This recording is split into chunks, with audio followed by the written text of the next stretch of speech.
Click the Streameruniente button. Let's see if this new YouTube system goes live. I had some technical difficulties a second ago, but we are back live. I think we're looking good. Peter, how the hell are you, my friend?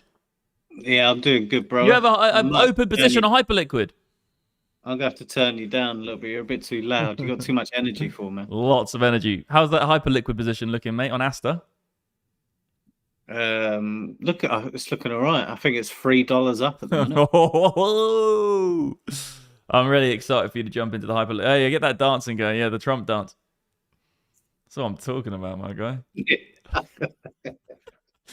Right, legends, let's get straight into the Bitcoin analysis. We will go through Botmaster as well. We have lots of updates on the Botmaster side, lots of new blueprints. You can even update now directly from here. You can do all the updates. We've got the new events tab ready, so there are live events happening in Botmaster at the moment. The green light's not on though, so it's not live at this point. There's no one actually doing a video right now, but anyone who does a video in Discord, it also shows up here. You have a full-blown way of seeing it. But guys, Botmaster is really pushing forward in terms of the blueprints, the profitability, and we'll go into some of those blueprints as well. I actually did take a manual trade on this. I actually have a few open positions on. I still have a fucking open position on. I actually took some profit off it. It came back down. I've been flip-flopping in about 5 to 15k on Bitcoin. It rallied up. I TP'd it and then re-entered. It's just been fanning around.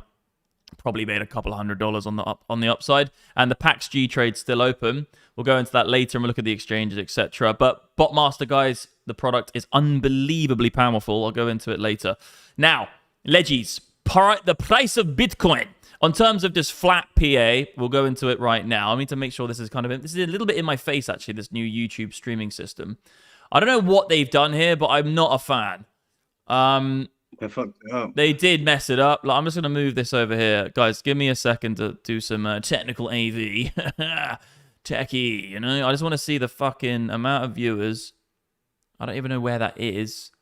Right, apparently I have one viewer at the moment, so I don't know what's going on there. But right, legends, so we'll dive into it. Botmaster is live. Okay, so let's do the PA. You can see on this chart, guys, I do have all AI charting tools on. So AI charting tools is showing me where the support and resistance zones are. I also do have Algomaster with the combination bands with the yellow dots, as you can see, which are the pivot points or the reversal plays. Now, guys, if we do hold, like I said in our prior stream here, we are consistently making higher Z lows for potentially Bitcoin to actually carve out some sort of bottom. Now, the end of the day, we do have to break 94k. It's very crucial that between 93 and 94k is broken before we start calling for a bottom to be in. This isn't a bottom yet until we really crucially get through 93 to 94k.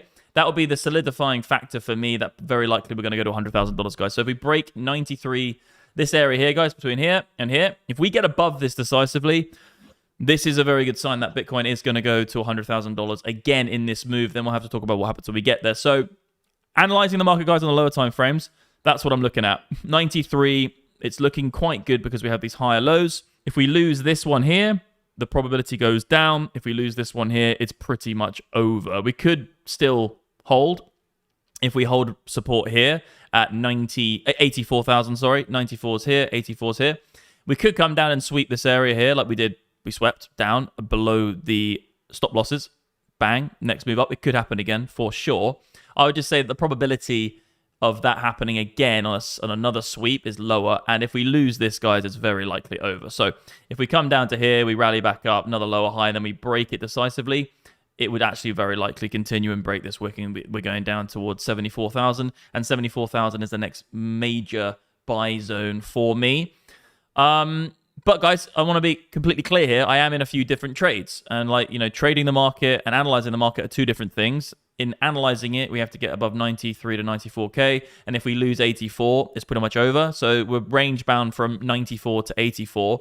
Whichever way we result in breaking, that is quite likely the ultimate direction we're going to end up going for the next leg down or up, depending. 74 is the target on the way down. 100k is the target on the way up. And in terms of trades, guys, I did take longs here, TP'd some, and I am actually in a long position at the moment. But I got into a long a bit lower. I then TP'd some of it because this move was quite, I actually was on a manual I was actually watching the chart as it happened. And I remember I said to my friend Pete on this call right now, didn't I, Peter? Remember when I said it to you? I was like, this is going to fucking go back to entry. So I just TP'd some, a little bit of profit. And now I'm actually back into a long, only about 5K. But I've been flip-flopping in about 5 to 10K trades here. If it does come down a bit lower, I want to get into a bigger position. But it's just one of those ones where, you know, you're monitoring it. The manual trade side of it is a little bit iffy, but that's fine. That's the game we play. Just make sure you have defined stop losses and make sure it's always crucially below the wicks, etc. And we'll see what we get here anyway. But in terms of the bot trades, guys, PAX, this is looking pretty good. This is actually the PAX. This is the PAX G Big Mac trading bot we've got going. At this point, it is respecting this buy signal. We'll see what we'll get on gold. And at the end of the day, it is in a very long-term uptrend. So you do bet long until proven otherwise on gold. And you can manually trade this or use bots. I have both going at the moment. And I'm actually going to be using the new... I'm going to basically get Aero Printer, and I'm going to also add the other PAX G bot as well. Because if you go to this website, guys, mdxalgo.com/blueprint, we're going to turn it into bots or Botmaster. If you click net profit, you can see Aero Printer has been fucking printing, and it is the highest net profit out of any of our bots right now. And you can do the updates, guys. Obviously, the updates are happening as we go. But I'm saying this is the highest profitability bot we have running, so I'm going to run that myself. Very good numbers over the last 180 days. And also, Legends, you can choose whatever you want to. You know, at the end of the day, we say profit factor is probably the most important. But I would say if you're going for win rate, you can do it. If you're going for net profit, you can do it. And if you set these guys... we now have the back-end code, so it stays on the thing that you choose. It used to like snap back to profit factor because we believe that was the best one to do it. But now if you go on the list, guys, and you want to just leave it at net profit, you can when you refresh your page, basically, because we had a bit of a request for that. So you can do what you want. You can go for win rate. You can go for that kind of stuff. Anyway, so the price of Bitcoin, they are the trades I am in long right now because I am betting on the price rising with a small amount. I have a lot of spot as well. And the hedged short positions were 93 to 94. I've been saying from the moment we started this whole move up that 94 will be a good hedge short. If you've got that hedge short position, well done. You will actually be in a pretty good position right now because you can get long and short and then wait for the one to break and then get stopped out on the loser and then let the winner run. 74K would be pretty juicy though. You know, if it did come back round and we did get a move into that 74K region, we've done it before and we wicked out nicely. You know, it wouldn't surprise me. We did actually have a movement in price. The price declined pretty rapidly, as you can see, Legends. We did have a very similar move back up, as you can see here, and it did end up resulting in a lower low a little bit further on. You know, it's not off the cards, guys. Don't start shouting, okay, it's over, we're in the bottom. And actually, to be honest, most people aren't even calling for that. And the long to short ratio is in the camp of agreeing with what we're saying right now because most people are actually trying to long this market. So let's actually quickly get it completely right on the hourly so you guys don't fret. This is not a good sign, actually, guys, for the bottom being in. So whether you like it or not, it's not a good sign. So I would just say this. Don't just think this is a bottoming out formation. MDX has said we might go up and he's got a long open that it's 100% going to happen because actually it's not. There are more longs and the longs are increasing rapidly and we know that if there are a lot more longs in the market than shorts, the market's probably falling in price, guys. Like, literally, look at this period here. And ever since we got the cross, I'm loading it slowly just so you can get an idea of how long this has been going on for. Guys, you can see here that ever since we got the cross where longs overtook shorts, ever since that happened, guys, the price of Bitcoin has been falling. We've had a couple of moves up, but this could just be another one of those couple of moves up. So don't get too ahead of yourself when the long to short ratio is against you. We can actually see here, guys, when the long to short ratio flipped short, the price rallied significantly, Legends. Literally, this is when everyone was short on Binance. If we go exactly from the cross, the price of Bitcoin rallied over 12%. And that was a little bit difficult to get the exact number because that got in the way, but it's going to be around the 12 to 15% mark. Ever since we got the cross on the other side, Z Legend days, which is going to be basically, I think it was a little bit higher up the move, the price of Bitcoin has fallen 24%. And I'm just trying to make the point, guys. I'll leave this up on the screen. This is a very, very powerful tool to use. You can get it with MDX Algo, obviously. But look, don't get caught up right now. It does look okay on the lower time frames if we're going to respect this now defined trend line. Don't go ahead and trade the trend line, guys. It's ridiculous. But we do have slightly higher lows coming in. And we do have a nice resistance pocket that's been hit multiple times, 93 to 94K. Even here as well. Resistance, resistance, resistance, resistance. That's 4 times.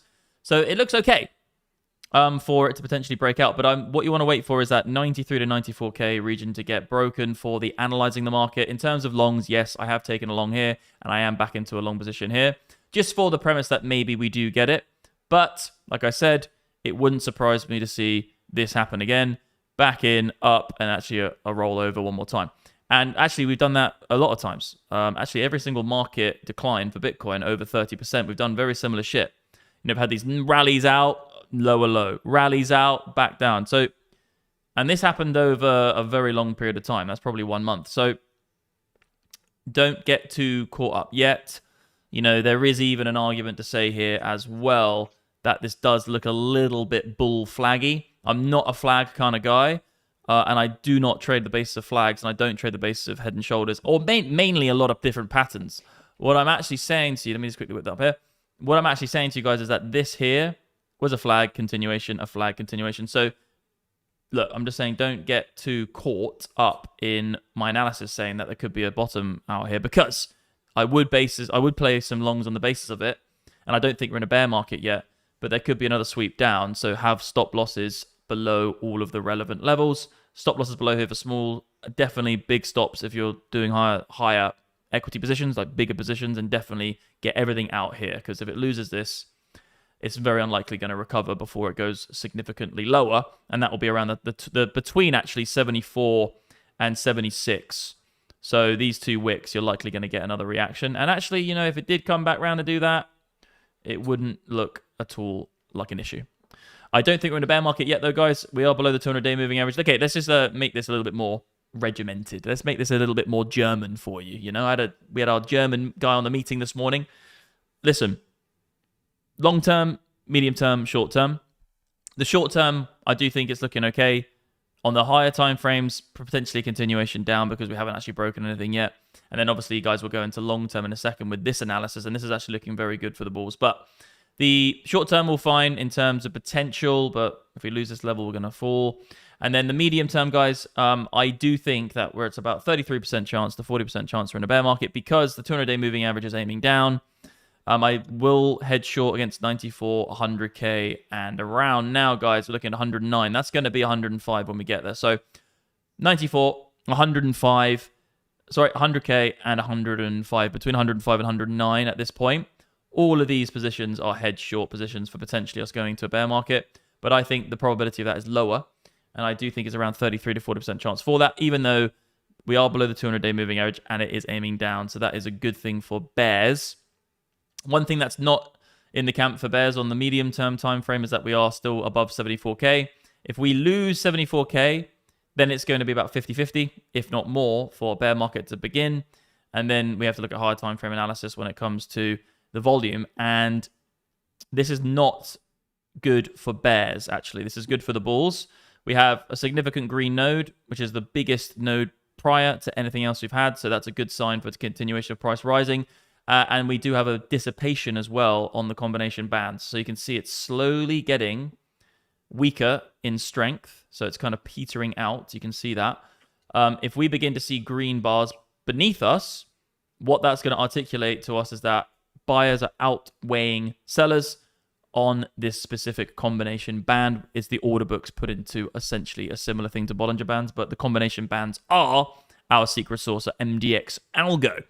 Very, very interesting, guys, to see this, actually, because this would be a pretty nice thing to see in terms of the green patches coming back. If this begins to fill and this begins to fade, I think we're very likely going to get a bottom either here or 74, depending. But I've said from the beginning of time that I do think it's very likely that Bitcoin does see a significant move up in price between where we are now and 74K. And this would be the highest probability. I think, you're looking at 60+%, 65% chance that you're going to get something from this area, considering we've already had a move before 74. And then we'll have to see what happens to the higher end levels. And all I'm saying to do is this, guys.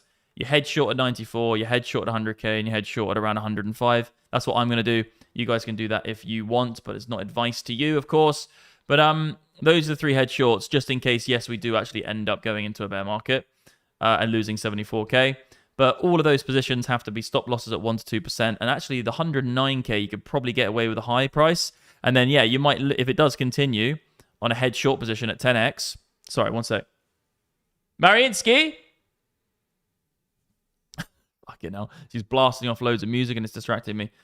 Yeah, so basically, this is the level up here. You would then say to yourself, you have a 10x leveraged short. So you only have to have 10% of the equity you need to short, and then you lose 1 or 2% on the way up, but then you keep 90% in spot, which then covers the losses of that trade if we do then continue, which is a very, very good logical way to get into a nice head short position just in case it does want to go into a bear market, and then you're kind of hedging against your whole portfolio at that point, because you could just do 10x leverage. If you've got 1 Bitcoin, you put 0.1 Bitcoin into the exchange, you 10x short, that means you're hedged against your whole spot portfolio by 1 Bitcoin, even though not selling all your Bitcoin. And then if you want to lose 1% on that or 2% on that, that's fine, because you've still got 90% of your money in Bitcoin, which means that when it rises in price, you'll catch up with the losses. So very logical placement there.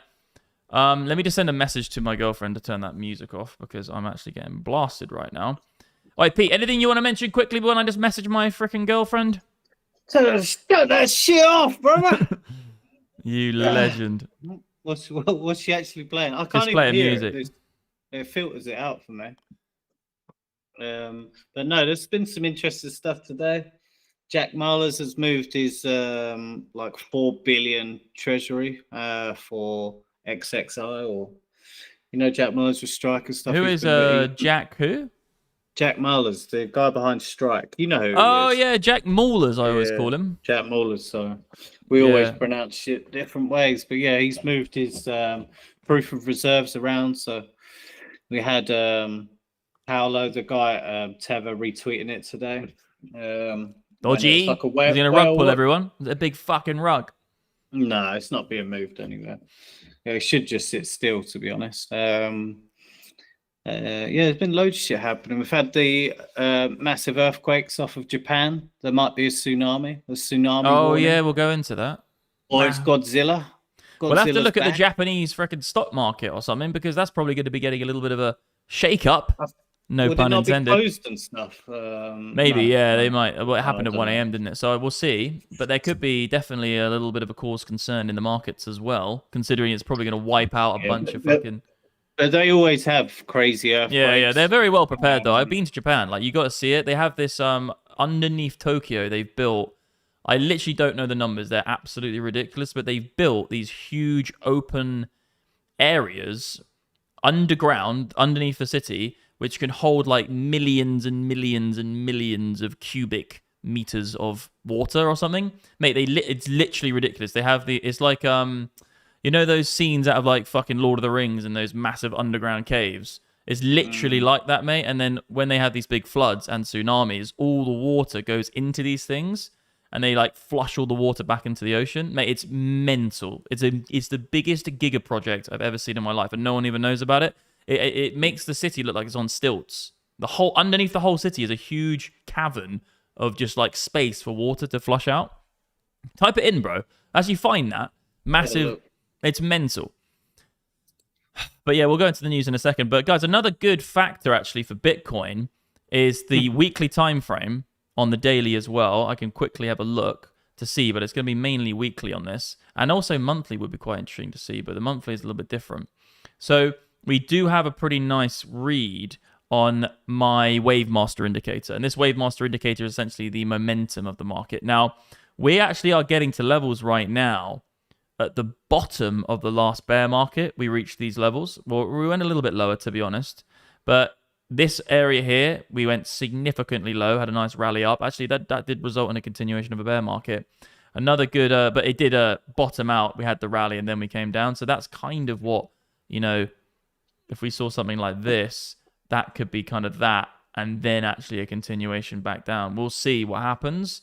But all I'm saying is that we are getting significantly low read on Wavemaster. And also here as well, very low read, very similar to where we are now. Every single time, bar one, this is a bear market. This was, so this here was a bear market.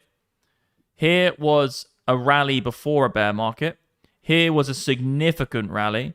Here was an absolutely monumental rally.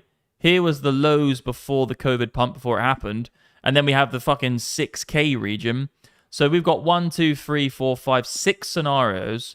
Maybe take off one with, you know, it was a rally, but then it continued down. You've got a very high hit rate when you're getting down to these levels of the momentum wave master, of you getting a price increase. We're not there just yet. There's been a few instances. Actually, no, we are lower now, actually, as well. We're getting a read of 80. So all I'm saying is, you know, there's 5 or 6 scenarios here, which all have resulted in significant price increases.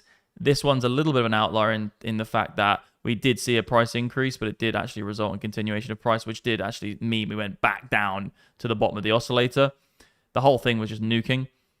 And you can actually do exactly the same thing for the upside as well, of course, legends. Every single time you're getting to the top. So here correlates with here. Here did correlate with here. Obviously, Wave Master at the top here correlated. It's a very, very, very accurate indicator for momentum. And here again is a nice little example. Here's a nice little example. That was the 12K nuke. And then obviously you have the 2019 $14,000 pump and then nuke. So it's yeah, on the weekly timescale, guys, it's a very, very accurate representation of what's happening with momentum. I'm just saying that it is beginning to fall very, very low in the index of the read. It's coming down to 80 and lower, and there isn't many examples of us not getting at least something off that. So the higher time frame analysis, big green frickin' dildo usually is followed by an upside and price action if there's not a big red frickin' dildo which follows it. And then you've got frickin' momentum down there anyway. And we will wait for the yellow dots, obviously the switch of momentum. We haven't got one of those yet, but every single time you get the yellow dot, you do get a switch.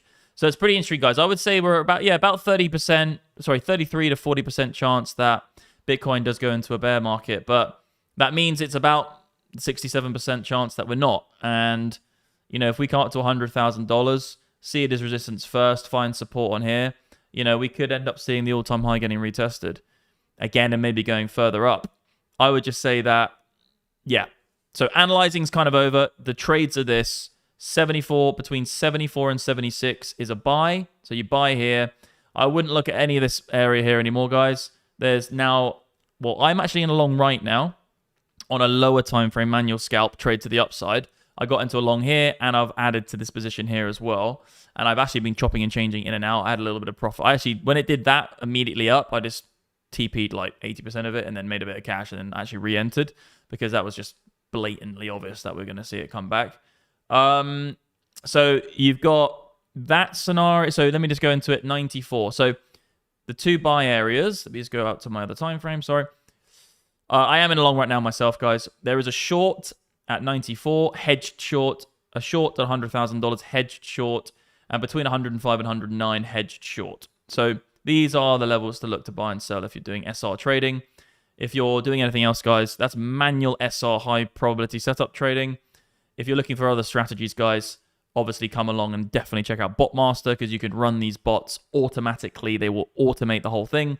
Right now, I do have a trade open through the bots on PaxG, and this one is looking like, we'll see. You know, at the end of the day, this has got a very high win rate for the last 25 trades, and it's got a very nice, if you go back to profit factor, it's got the best profit factor out of any of our bots that we offer at 3.77.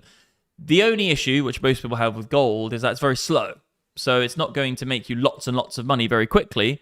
You know, this has done 30% in 180 days. A lot of people in crypto will laugh at that, and then they're going to lose all their money. But I'm saying, at the end of the day, yeah, Botmaster, there we go, brother.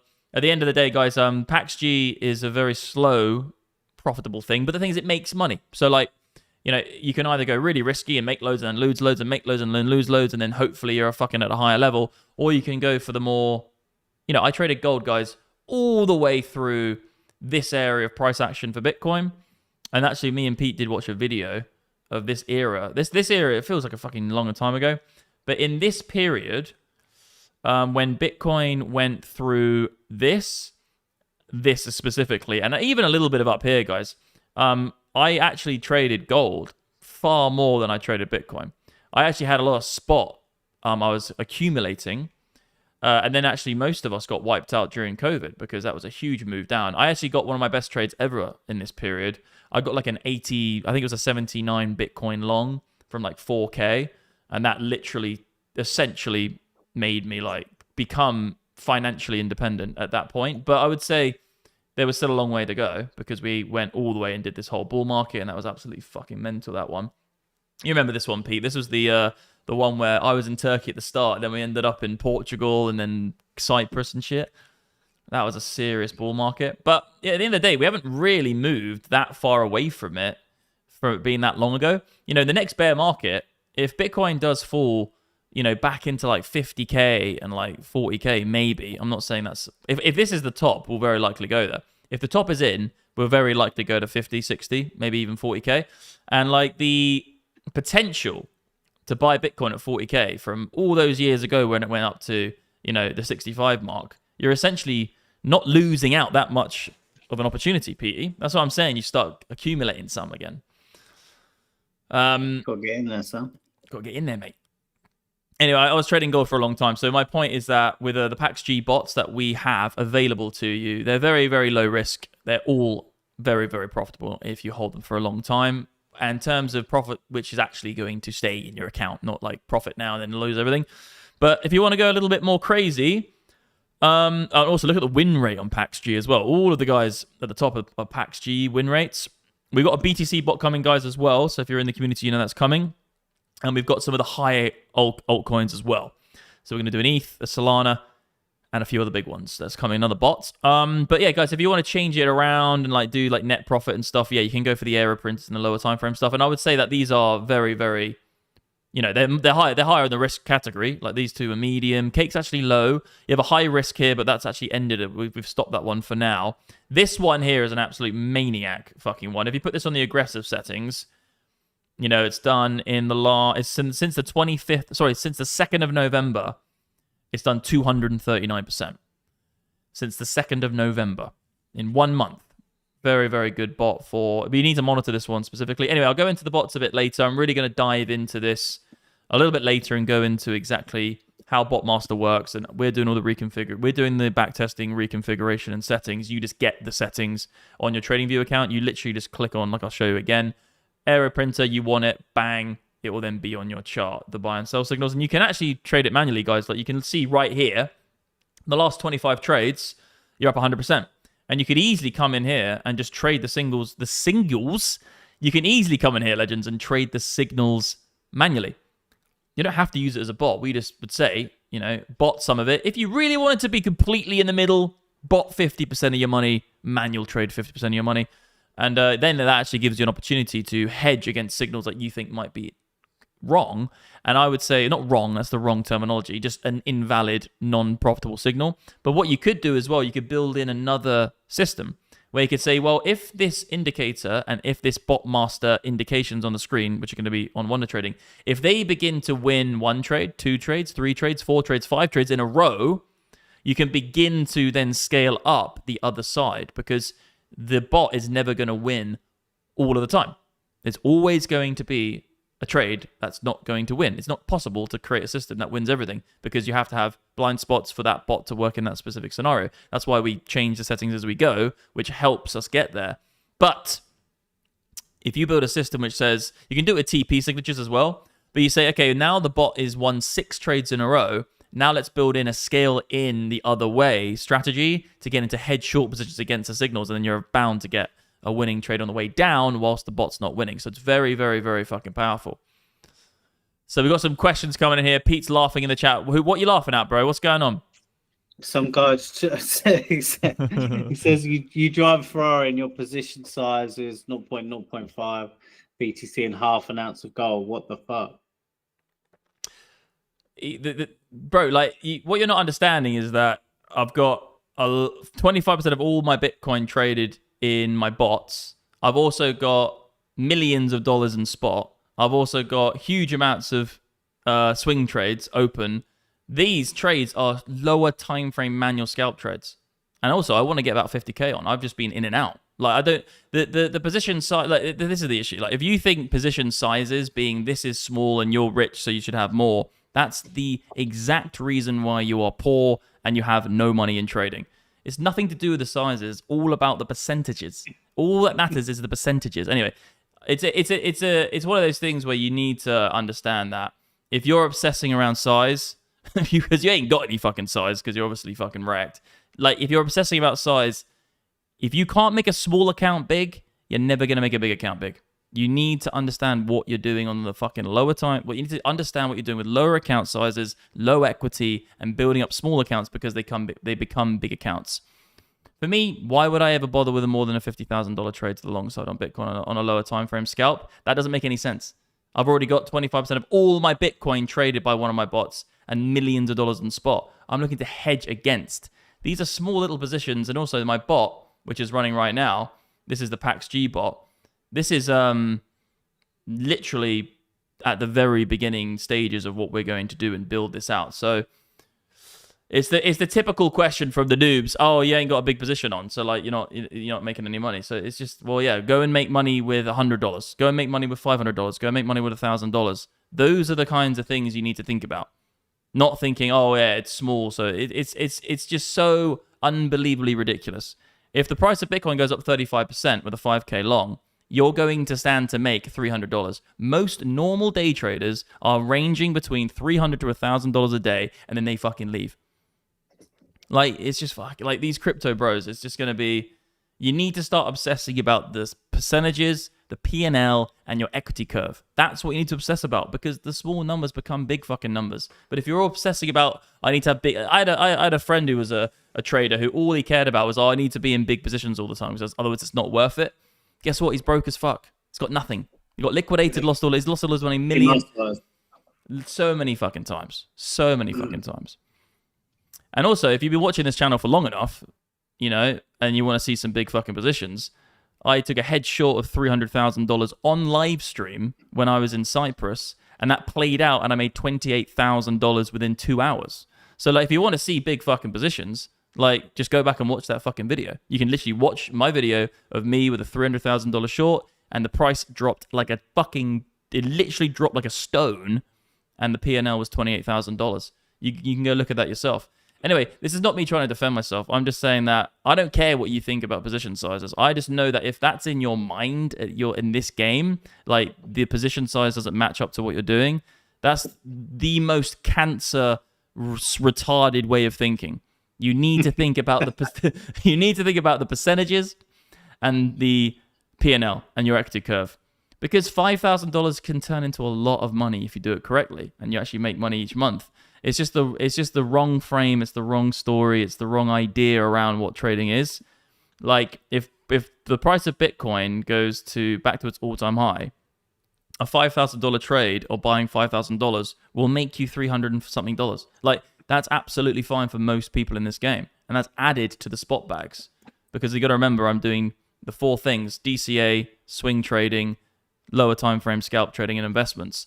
So you have to break these all down into a system that you can do consistently for a long, long period of time. And that's kind of what I'm trying to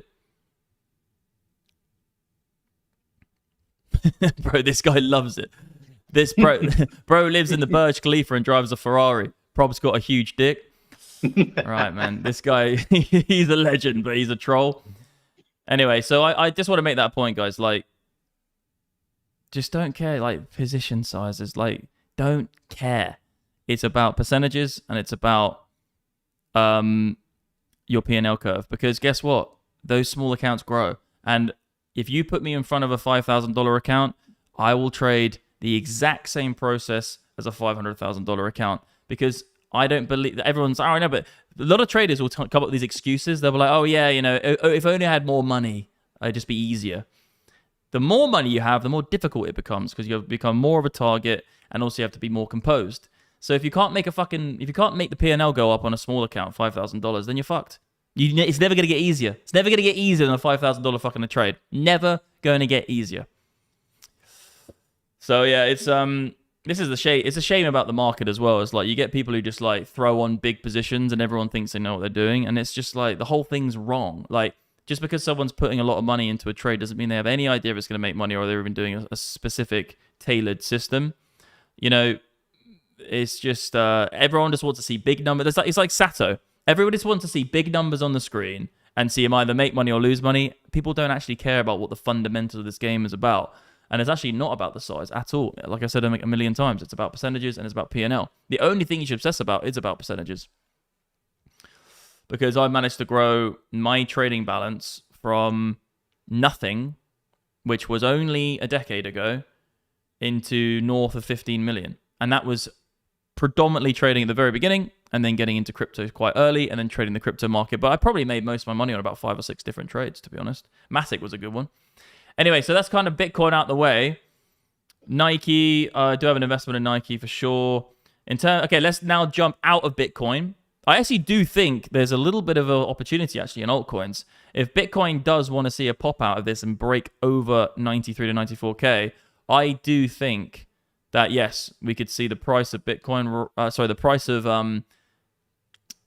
the altcoin market rally as well. So if we get above 93 to 94, you could see a nice little pop on total 2, and that will probably correlate with the big cap altcoins, not the small caps. But I'm just saying there is probably an opportunity here. And to be completely frank, the total 2 market hasn't broken any significant structure right now. There's a lot of guys calling for this. It's over for alts, but there might be a little mini season for altcoins to rally in price.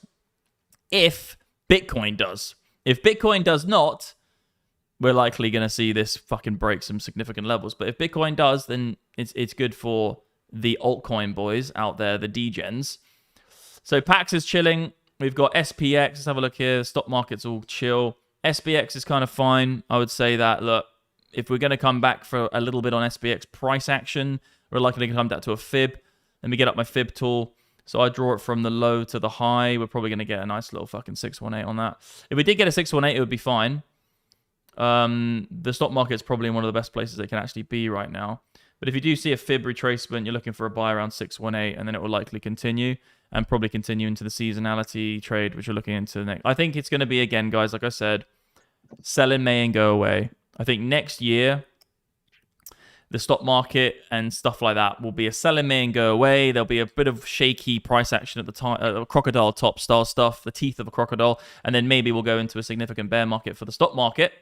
Because I still do believe, guys, that the stock market is going to go into a bear market in the next couple of years. So 2026 is probably more likely, but 2027 can happen as well. And if it goes any further than that, we'll have to recalibrate. But I do think we're probably going to get a 2-year topping out cycle for the stock market. Going into gold, guys, the rally is phenomenal. Also, we have here the price of gold is ridiculously high, 2011 high levels. Like I've said, I can't be asked to really go over it again every video, but I'm saying I do think the stock market's going to come into a top in the next 2 years. I do think gold also is going to top out in the next 2 years. I think the stock market and gold will both fall in price quite significantly over the course of 18 months to 2 years. And the solidifying factor will be Dixie. If Dixie really does look like it's bottomed, and it hasn't yet, confirmed anything like that. If we do get a clean break up here and it breaks here, then, it's likely going to see something like that for the Dixie.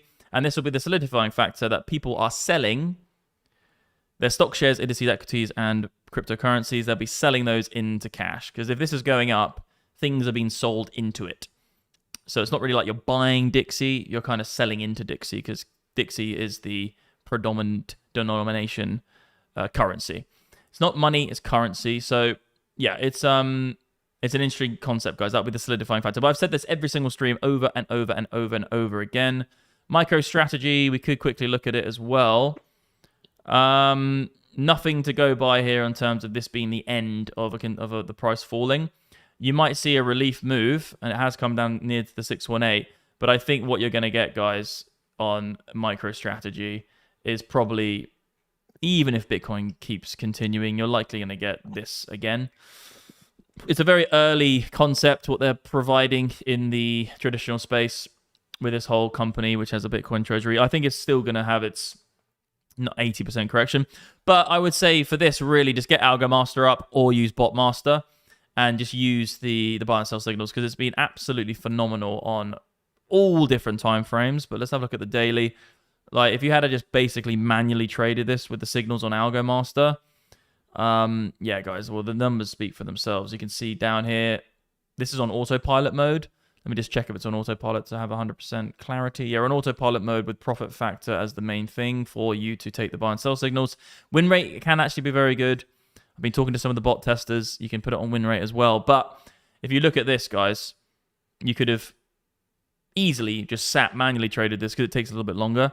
And you manually trade it with Algomaster and you make 279%. Pretty darn nice in the last 25 trades on the daily time frame. Manual trading it, you can turn Algomaster into a trading bot as well. We just recommend that if you're really going to use bots long term, you use our system over at Botmaster, because we are the ones doing all the backtesting, we're doing all the reconfigurations, and we're creating all the settings. We then give you all of that information for you then to use and create your own trading bots. And you can set this up on specifically Hyperliquid whenever you want, and also, guys, any other exchange with Wonder Trading. But I just got Hyperliquid set up. And yeah, I'm going to probably increase. Like, what I want to do with these positions, this long position specifically, if it gets stopped out, fine, we're going to come down here. But I'm looking to get probably between $50,000 to $100,000 long on Bitcoin for the potential move for it to go up towards $100,000. Then I'll hedge short against that and my spot portfolio. But right now, I've just been, like I said at the beginning of the video, I said I've got into some positions. I actually TP'd most of it off. I had about 15K, TP'd it, took like $300. It rallied back. Sorry, it nuked back. I was on stream with Pete when I said I'm going to sell it. And now I'm going to ladder back into a position on this and see what we get. But yeah, between 50 to 100K, I think would be nice, because if you get a 35% move, that would be a $35,000 profit on a $100,000 position if we go back to the all-time high, because the price of Bitcoin right now, let me whip up my other chart, sorry, is 35% off its high. You know, this is unbelievable. 40% actually where we are now. Let me just check the exact price. We're at 98K. I'm going to get the exact price because I want to get this right. So if Bitcoin rallies back up to its all-time high from where we are now, it's a 40% increase. So just to actually be like completely fair with you here, and I want to talk about this position size thing again. Let's get back into it, because I had a $50,000 long from Bitcoin when it was at $19,600. I had a $50,000 long. All right? Okay, and you would think at the time, 4 or 5 Bitcoin. A little bit less, actually. I then TP'd most of that position. I remember it went to, so Bitcoin was at 19K, it rallied up to around the 30K mark, and I actually took off 50% of it. And I actually ended up taking off another 50% of the 50%. And I remember I had only left on that position. I literally posted this into my community. I had only left on $4,000 or $5,000 on that position. And the net profit, and the net profit on it, I can't remember the exact numbers, but just leaving on 5K, literally, I think it was about 3 to 5. I can't remember exactly what it was. Just leaving on that, the net profit was like $4,500. And I was thinking to myself, like, this is crazy. Like, all it takes is patience, especially when you're using perpetual swaps. Because the issue is that most people are like, oh, I need to get into a bigger position, and they increase their stop loss, they increase their liquidation, and they're out before they can let it run. And you got to let your winners win. I'm saying right now, even with a 5K long open, guys, and stop being crazy with your leverage. Stop trying to make all this money so quickly. If you have a fucking $10,000 long open, you're going to stand to make 40% on it. Guys, $4,000 just to go to all-time high. You do not need to start obsessing with having... You don't have to feel like you're shit. You don't have to feel like you're not a good trader because you're using small amounts of money. You don't have to feel like all the other guys are using big accounts, so I'm not worthy of a big account. I don't feel... All of that shit will only make you get wrecked. And that happens to everyone. It's essentially greed. And also, it's like this stupid, like, why would you even fucking think about it? Like, you just want to make that money go up. And if you make that money go up, if you can do it with that money, then you can do it with any amount of money. 40% to go to all-time high, legends. $5,000 trade, you're laughing. $10,000 trades is $4,000 profit. $2,000 on 5. Guys, chill out. Seriously. I used to fucking, when I was trading back in the day, before crypto, when I was doing gold. Remember Pete? Do you remember? I don't know if I was with you in Bristol that much. Do you remember when I used to go to like cafes? And I'd be on BitMEX and Bybit, and I'd have little trades open, like $300, then I'd lose 400, then I'd make like 600. Do you remember I used to show you the charts? I don't remember if you do. No, I remember dicing my money a lot back in those days. You were doing a lot of dice.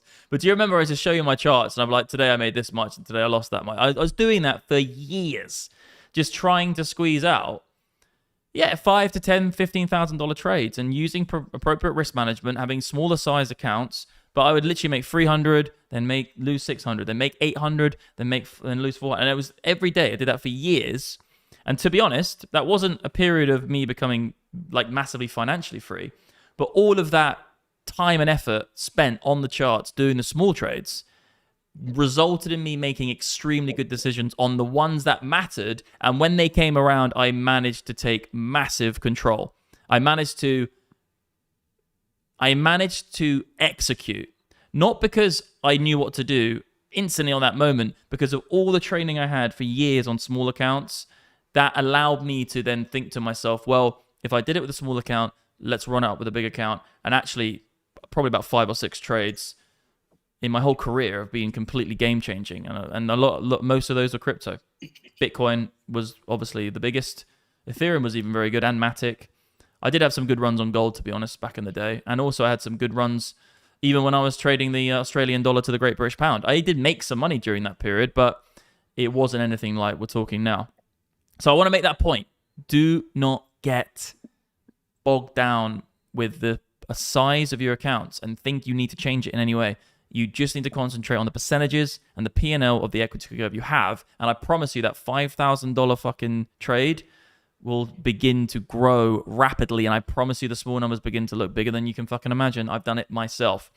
Let's get into some news, guys. I'm glad that guy brought that up because this is something which I see a lot of people making mistakes with. And I've seen it actually in my own friends and family where they just don't have the ability to have patience with the small accounts.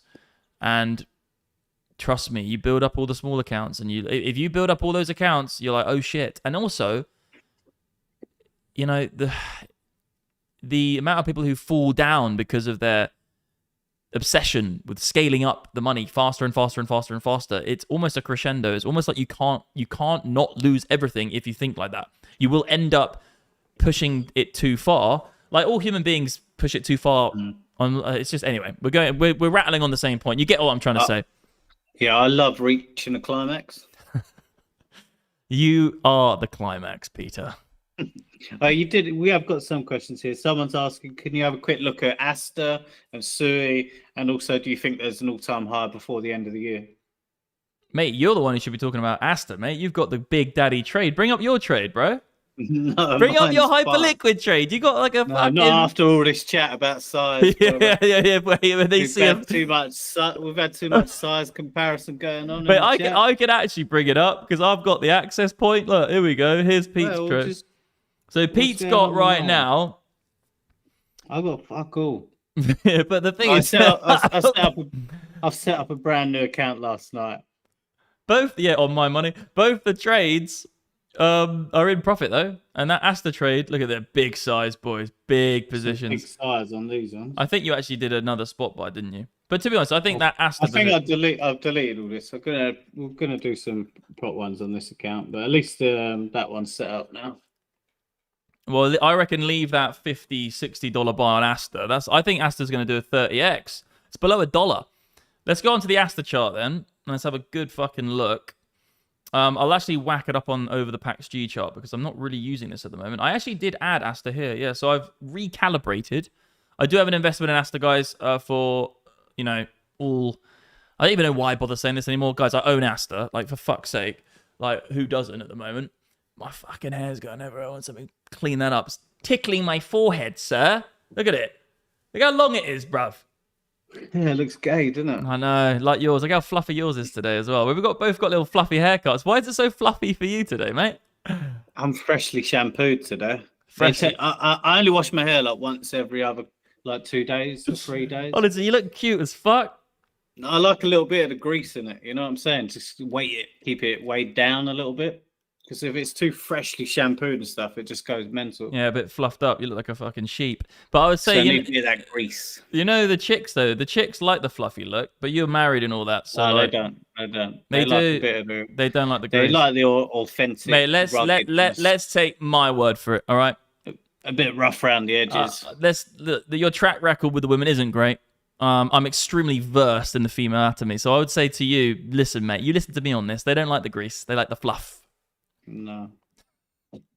Anyway, Aster, guys, I do think it's going to go north of $20 at some point, considering that we do have. Say that again. What was that, Peter? Just carry on, bro. Just a bit of feedback from my end. Don't worry about it. Honestly, bro, I'm going to come and spank your bottom over there. You just keep feedbacking me, whipping me out. And the headphones, they disconnect, and then it's all coming out the speakers, and then you can hear it, and then I'm scrabbling around. I don't know. It's Bluetooth. You know what I'm saying? Yeah. Discord. I mean, what? Discord. Aster is the 40th biggest cryptocurrency out there, and it's below $1 with a market cap of $2 billion. Now, Hyperliquid, I do think is a fantastic product and a fantastic exchange. Wherever it is, here it is. It's trading at 10 billion. Okay, so if we go by the growth of DEXs into this next bull market cycle, I would say that if Bitcoin wants to continue its rally, we could see Hyperliquid even doubling or even tripling in its own right.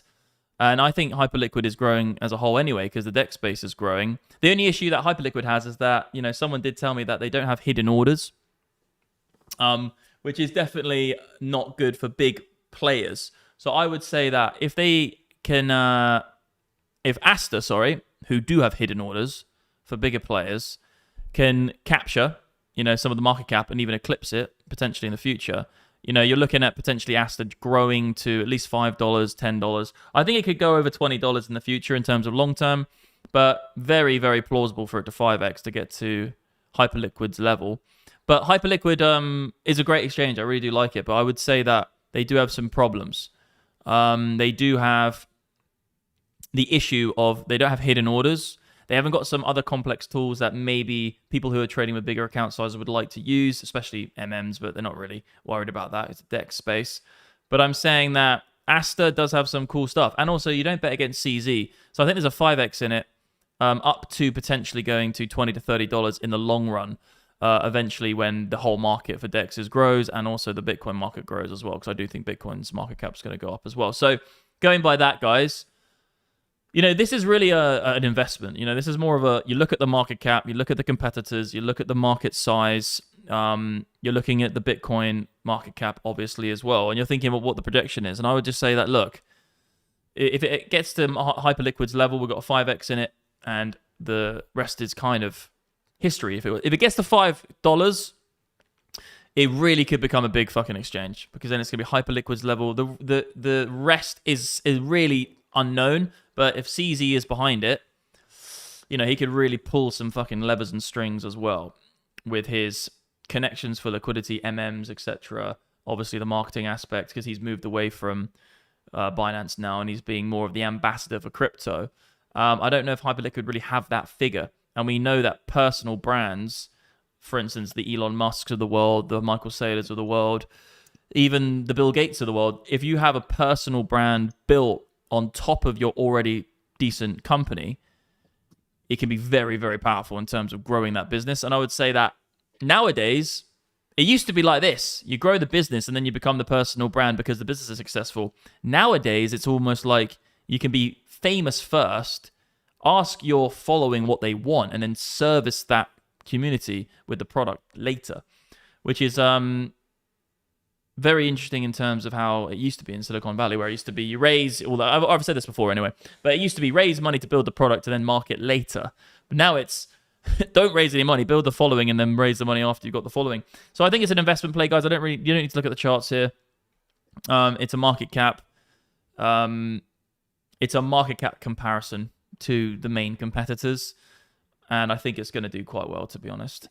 But I would say that I do have an investment in it. And Pete has the big trade on it right now. He's got, because at the end of the day, guys, like, you know, you can make it all back in one trade. And I think Pete has actually done that. It's the Make It All Back song. We need to get that song made, bro. Are you still up for it? Yeah, let's get a producer on the case. We'll wait till Diddy's out of jail. What about Bitcoin all-time high before end of the year? Bro, that was a slick one from you. Yeah, how slick that was, man. I like it. Wait, what are you talking about? Bitcoin? Yeah, the gender doctors is asking you about it. Oh, for fuck's sake. Guys, what is this community? Okay, we've got some questions here, actually. Let me read some of the questions. So we've got, I made some big changes on your Dogecoin legend. Okay. Some big changes, maybe some money. I did short Doge from the highs. I short Doge from nearly 70 cents. That was a great trade, but it was a short, so I only did about 60%. But then some of the longs are pretty sick. Hit the likes, guys. Yeah. Spaceman says, hit the likes, guys. If you're getting anything from this content, it would be almost impossible to not. Max probably isn't concerned at all over the likes, but we should do it our part to show that we're. Hey, that's just a genuinely nice, kind person. You know what I mean? Hey, you genuinely sound a bit dyslexic when you read stuff out. Mate, listen to me. It would be almost. I'm reading exactly their words. Listen to me, bro. You're. Someone said this to me back in the day. Actually, they're like, mate, have you got dyslexia, or like, you got reading issues, or you got dyspraxia? I was like, bruv, I'm just reading the exact words I see. Pete, listen to me right now. Read that comment, and I want to. It would be almost impossible. Yeah, I see what you're saying. It literally says it would be almost impossible to not.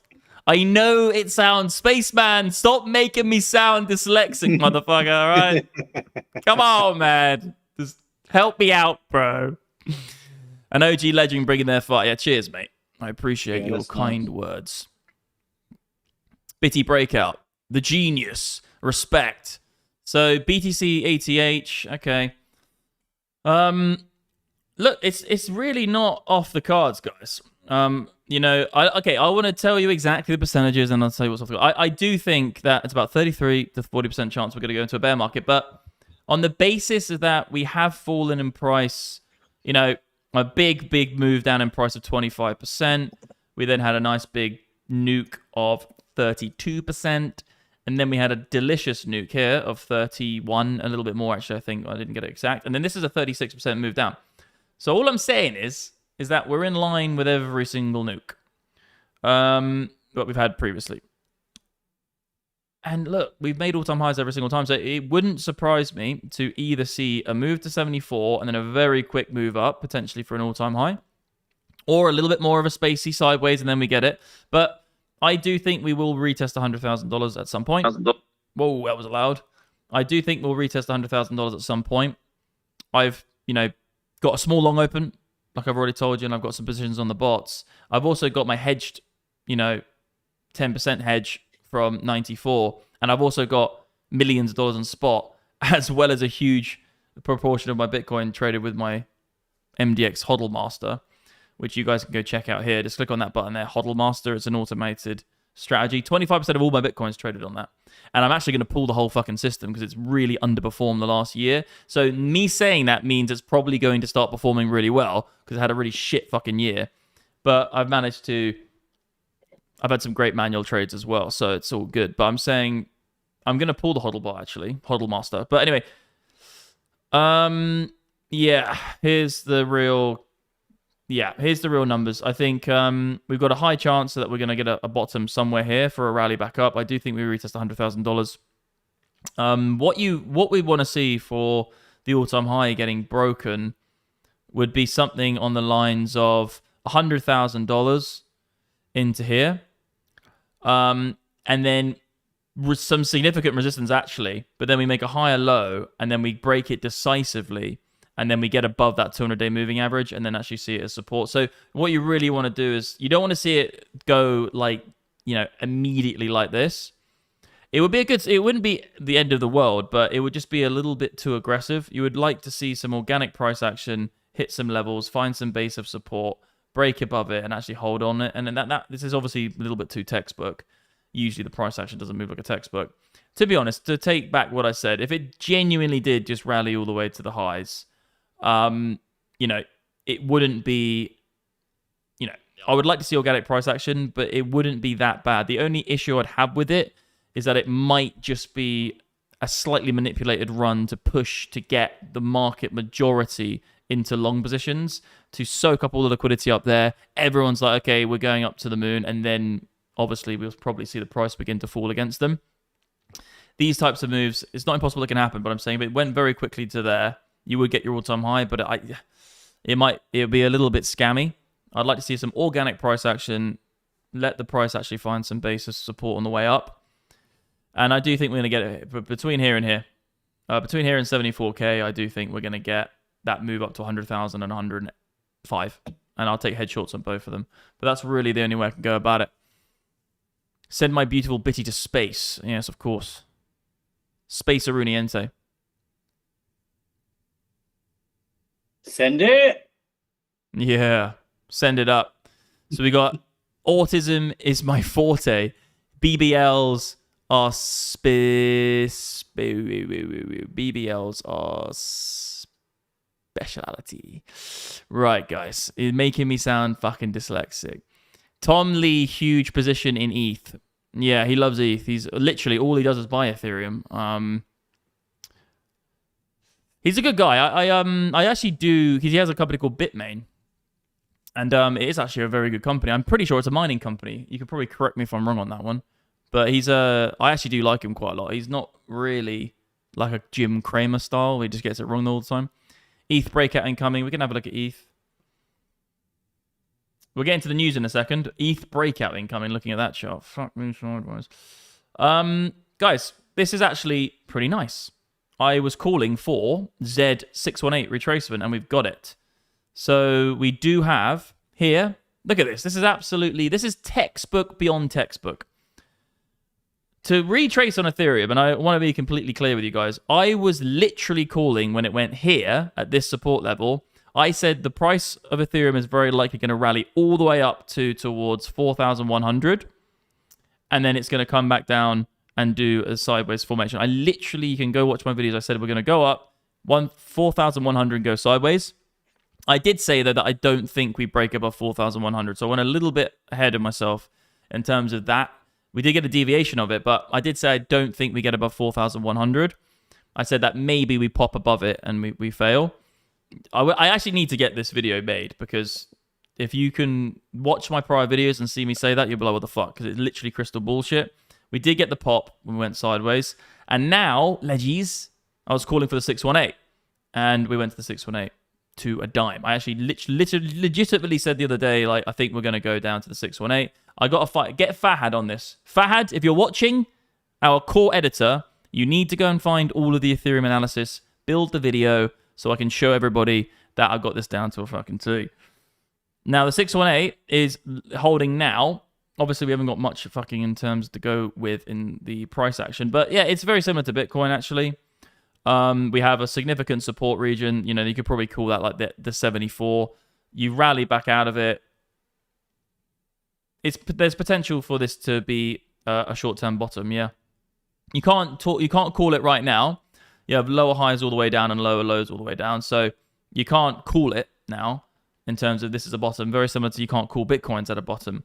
But I would say that at support, 618, if you can respect this and see the price clear this area of resistance. I have a guy who I gave AI charting tools for free, and he's just like completely blown away by it, because you see this indicator here, guys. Just type on, just basically turn on AI charting tools. It's one of our indicators. You can see basically all of the support resistance levels which you need to maintain or break above. So this is doing kind of the work for you. You're at the 618. You've got some support beneath us. This is a super key level to get above. For the solidifying factor of this being the bottom in, it'll be here, back down, higher, low, and then you break it. And then you can say very likely going to come up to some other resistance levels. But I quite like it, though. I do quite like it. You know, I'm not going to call a bottom on it because we can't do that right now on ETH, but I do quite like this setup. 618, support here, and lower end support. I do quite like it, guys. And that kind of is in tune with Bitcoin. I do quite like this price action as well. Doesn't mean the bottom is in. I'm just saying that if we do get above here, if we get above 93 to 94K for Bitcoin, like this, and then we hold above it, that's going to be very likely that Ethereum is going to do the same thing, and that would be that scenario I showed you on ETH. So if Bitcoin gets above 94, 93, I think ETH will probably have a short-term bottom. I think Bitcoin will obviously be in its short-term bottom. If that 94 crucial level gets broken, And if it doesn't, Legends, and we want to retest 74, or not even retest it, we want to fall down to 74k, similar to this, you know, very similar. I do think 74 is a great buy, and that would probably look like Ethereum coming into the next levels of support here. Something like that, okay? So we just got to see what Bitcoin does, really, guys. I'm in a good position with it. You know, I do think it's not a good position with it. I've just got a decent thesis on it. You know, the invalidation levels are easy. Here. Whichever one you break is very likely the way you're going to go, okay? And it's just a range-bound environment. I would say that the 94 is looking good, but we just got to keep an eye on those higher time frame factors. You know, below the 200-day, no break of structure or trend. We haven't got above 94 yet, so ultimately it's probably likely to fall overall. But between us, Legends, it's just this level here. If we get above that now, very good sign. Let me get AI charting tools up. Algomaster is on again. So Algomaster also has the combination bands. We do have some blue zones coming in as well. Lots of blue, not much above it. Very similar to the high time frame perspective on the combination bands. Anyway, let's get a little bit of news going, broski. I've kind of done all the analysis. Like Dixie again, I could go over it again. Oh yeah, we haven't done we did do the stock market. Fibonacci retracement, and then we'll probably get a break of the all-time high. Let's get up some of that craziness, bro. Guys, you know what? That guy was saying about my Ferrari, so let's play in the Ferrari. You want to sniff a bit of the fart coin on the chart? I told you to buy Bitcoin, leggies. Literally, it says here, I told you to buy Bitcoin, not altcoins. I posted this tweet on the 13th of March, 2025.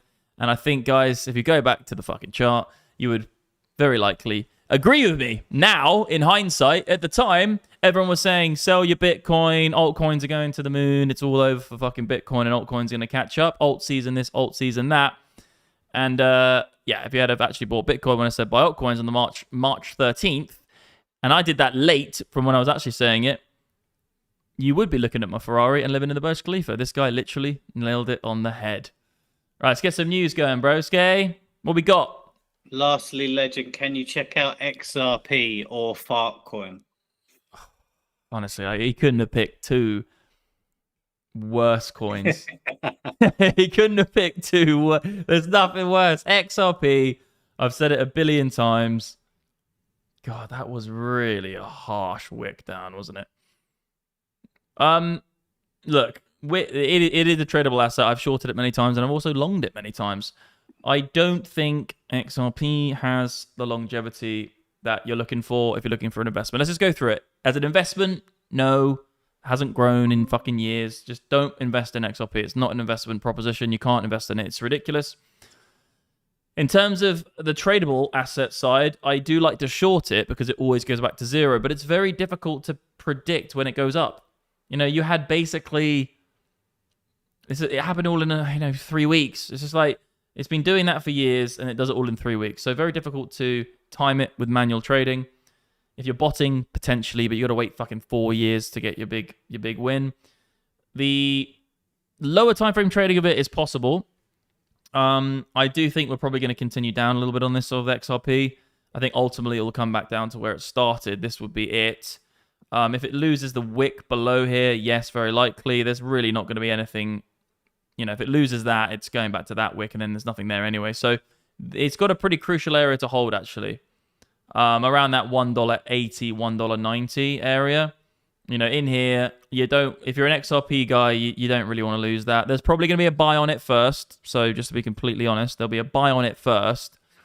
But then you're likely, if you do break, you're going to see the price action fall. You can see all of the support resistance zones on my indicators. And at the end of the day, guys, it's not even that fucking nice on XRP. Other charts are so much nicer. And then in terms of the fundamentals, we all know that it's owned by banks. It has a very limited supply amount of block producers. And it's not even using cryptography or a blockchain in any real regard. So fuck it. Fartcoin. Yeah, what's going on with Fartcoin, brother? Honestly, this hot Fartcoin, bring the legitimacy to the space, but here we go. Someone's asked as well, where can I check out your indicators? I'm on your site, but I'm probably dyslexic. He's a legend. So yeah, go to the main webby and then click on AlgoMaster indicators. So I'll show you right now. So you go here. I'll just get off the charts for a minute. I did want to leave that up, but go to the main website, go to product and click AlgoMaster. And then this is where you can read about the AlgoMaster indicator suite. So you got all of the core indicators. We show you AlgoMaster is obviously the one you just saw on the screen. The most powerful tool that actually most people have been really enjoying, and I use on every single chart, is AI charting tools. I had a guy the other day come up to me and say, mate, if you were selling AI charting tools for fucking $300 a month, I would pay for it. I was thinking to myself, shit, like that's value. But I use this on every single chart. I use it for my supply and demand zones. I use it for my support and resistance lines. I use it for all of the reversal zones, the combination bands, the open dailies. You got the daily open, weekly, monthly closes. You got the New York opens, the London Stock Exchange opens, all the way to Asia. So you know when London's opening. This is a very, very good tool to have. And yeah, we have that obviously for sale in our company. We've got other ones as well, and then obviously the precision indicators is liquidation levels. So a lot of people use this. Obviously the bands is very, very good as well. And then you can even look at these bros, like this guy. Let me actually play these. This is PayPal. And by the way, guys, let me got that new MDX indicator that tells you when to buy and sell. Sure enough, I got in here where it's telling me to buy, and it's going up. And look at that, I am up. Right, I can't pause it for some reason. Guys, these videos here, okay? Everyone... I'm testing this out. I fucked it. There we go. So all of these videos, legends, are pulled from the internet, and they're all completely organic, real shit. So all these other companies, they just put up videos by AI, and they have fake actors and do all that kind of shit. All of these videos, legends, are real, genuine people. This I have been using for several years. And it's telling me, this is Tesla stock, and it's been telling me when to buy and when to sell. It's as easy as that. You're not leveraging all your tools at your fingertips if you're not using MDX Algo. What's this about? Hey guys, this is my Solana trade. This is one of my favorite ones because this guy's actually trading like fucking PayPal or something. MDX indicator that tells you when to buy and sell. Sure enough, I got in here where it's telling me to buy, and it's going up. And look at that. There's also Crypto Bantu. Did their videos? Yeah, let's go. Sweet. Okay, you got me out there. There we go. Okay, so we just anyway, I'm just watching videos of the narrative. So guys, you can come here and watch these videos. We're going to add. I'm trying to find them, to be honest, because these are all organic. So we're adding more and more videos from the internet of people who are talking about our indicators, specifically the AlgoMaster indicators. And then we have got the Cyber Monday sale right now, so you can get them. So this is, people are saying they'll pay $300 just for AI charting tools. This is, you get the whole entire platform for this, and then we have the Botmaster as well, and then the lifetime offers. It's still the Black Friday you still got the Black Friday up. So, and you can give us a call as well. We can just click this and ring us up and have a chat. We can make a tailored system. But yeah, this is the whole thing. And then obviously our flagship product right now is Botmaster. And at the moment, we are just showing the plans because we're going to build on the website a whole load of stuff to visualize on it. But at the end of the day, guys, Botmaster's right here. You know, it's on the fucking screen. You can click on Botmaster, you click Explore Our Bots, and it will take you to this page. You guys can go on this page right now. So any of you guys watching can just go on this page right now, and you can click through and have a look at all the P&L numbers. Simple as that. But I'll go back to this one, and then, yeah, main website. We've broken the whole company down into a different quadrant, and then we have all the written reviews as well. Anyway, let's get on to some news, bro. I'll do a little Botmaster thing at the end. I'll talk specifically about Botmaster and explain it, because I want to do some advertising for it, which we'll use later. But Peter, I didn't do Fartcoin. What's that, my guy? I didn't do. You almost said the wrong word. There we go. There we go. It's at the very lows of the lows. Yeah, come on, mate. What word was you gonna say? I was gonna say, my guy. What's up, my guy? Yeah, what's up, my guy? Someone here saying I've been using Market Cipher for years, and also another hybrid system indicator from Traders Reality, just to be transparent. Yeah, well, the thing is with firstly, Market Cipher is ridiculous because you can get it for free. It's in the free TradingView list, so you shouldn't be paying for Market Cipher because all of their indicators are available for free on TradingView. I have no idea about the other guy. I don't know what you're talking about trade is reality. I'm not sure. But I'll tell you one thing. If you're using any of the competitors, you will come and use an MDX algo and you will never, ever go back to the competitors. I will tell you that right now. And if you don't genuinely feel that, you can have your fucking money back, because you will be like, okay, this is the real fucking deal. We have a significant suite. This is all the indicators you have. Anyway, I won't go into this and I don't have to sell it. We have thousands of customers, but I'm saying, like, you'll come in, you'll be like, oh shit, this is the real deal with indicators in terms of the unbelievable attention to detail we've gone into things over years and years and years and years. And also, we understand trading. We're fucking traders first. Most of the other guys are just like fucking influencers who just got into it recently. Anyway, the fart coin, by the way, just to shill it one more time, you can literally have a completely naked chart. You click one button and you've got all of the levels which are relevant. So, and also this doesn't even have, I've got the supply and demand zones on, but what you can do is you can turn on support and resistance as well. So you can have support and resistance. I actually changed the name. So supply and demand are the blue zones, but you have support and resistance blue zones, and you have support and resistance in terms of the lines. You can actually change that and turn them on, all that kind of stuff. Anyway, you can look at the settings yourself, my friends and family, even though there's no family in here. So yeah, we fart coin. That was crazy. It's just not broken any levels yet. We've got resistance here. Like, it's likely probably a short right now, guys, to be completely frank. If I zip onto a 4 hour, we're coming up against this area of resistance. You can see it drawn on perfectly with AI charting tools. Yeah, you can see, guys, here is extremely important. Like, let me go back to the 4 hour second.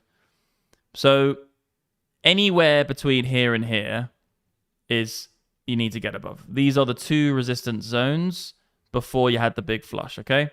So it's probably going to do something like this, back down, then you need to wait for a higher low, and then we'll see what we get. Maybe some sort of ascending formation. But the next real area coming up to resistance is you don't want a long resistance, you want a short resistance. If it breaks it and then comes back to see it as support, then fine, take the long. But you can't long right now. My entire net worth is in fart coin. Holy shit. That is pretty fucking cray-cray. My partner started crying last night. Yeah, you're a legend, bro. The partner's crying. You're everything in fart coin. Just be like, fart coin's the future. And like, at the end of the day, if it all goes pear-shaped, you know, it's going to be a dirty smell. Imagine the smell. But yeah, that's what you're looking for the bulls, to break and then buy. But you're more likely to probably get some resistance on this first and then get above it. And then you can actually look to buy some support levels or trend lines on the way down. So you'd say resistance, buy here. You don't want to like buy into resistance or sell into support. We all know that. So you would rather wait for it to break and then actually find it as support than trade the long now before it gets through it. You either buy on the way down or you sell on the way up, and that's it. And that's the only way to do SR trading. I can hear Pete just typing away in the backers. So what we got here then, the CEO of Plantera. Look at this Palantir stuff. Yeah, well, so what is Alex Karp is high on drugs live on stage. Does he have a security clearance? Let's have a listen. I always know if they're high. Bro, Do you reckon he's actually high? I'm not even sure if you'll hear my... I can't hear the audio. Oh my God, I was trying to do it. You know this. Every decision Palantir made. Go back to the start. Going public, really building products, enterprise, large data sets, going to government, acknowledging American superiority, being pro-meritocracy, launching an AI platform, calling into question that AI models would actually be able to perform without orchestration. Every single one, our ontology, every single one of those was viewed as stupid. A lot of decisions when we began. I don't think he's on drugs, man. He's probably just very, very passionate about a certain topic. In the interview, he starts doing. He started doing this. He didn't start doing that. That's not him. Did. And then he started doing this as well. Okay, well, no, that was AI, bro. That's the problem with this shit. Like, whoa. He's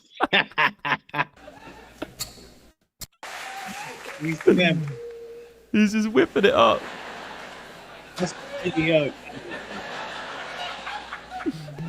This is the problem with AI, man. Like, it's gonna get to the point where any specific thing can just become. That is fucking hilarious.